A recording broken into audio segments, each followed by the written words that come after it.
আসসালামু আলাইকুম ওয়া রাহমাতুল্লাহি ওয়া বারাকাতুহু। বন্ধুরা আমরা এখন তাল কাটবো। আমার বাবা আব্দুল্লাহ আব্দুর রহমান তাল খাবে। অবশ্য আমি একটা পারদর্শী নয়, তারপরও চেষ্টা করতেছি। কি করবো, ছেলে বায়না ধরছে তাল খাবে। তাই বাজার থেকে আড়ত থেকে এক জার তাল নিয়ে আসছি। এখন কাটার চেষ্টা করতেছি। তুমি কিছু বলো বাবা, তুমি তাল মজা লাগে না? খারাপ লাগে। খারাপ লাগে? আমার লাগে না। হ্যাঁ, ভালো লাগে না। তাহলে তুমি আনতে কিছু কি লিখে মারে। দেখেন বন্ধুরা, আমার বাবা দুষ্টুমি করতেছে আর আমি তাল কাটতেছি।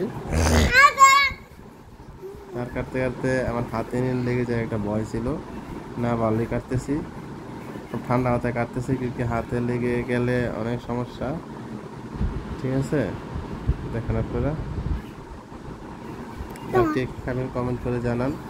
তাল কার কার পছন্দ।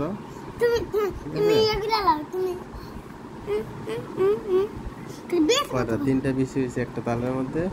মাশাআল্লাহ, তালগুলো খুবই সুস্বাদু।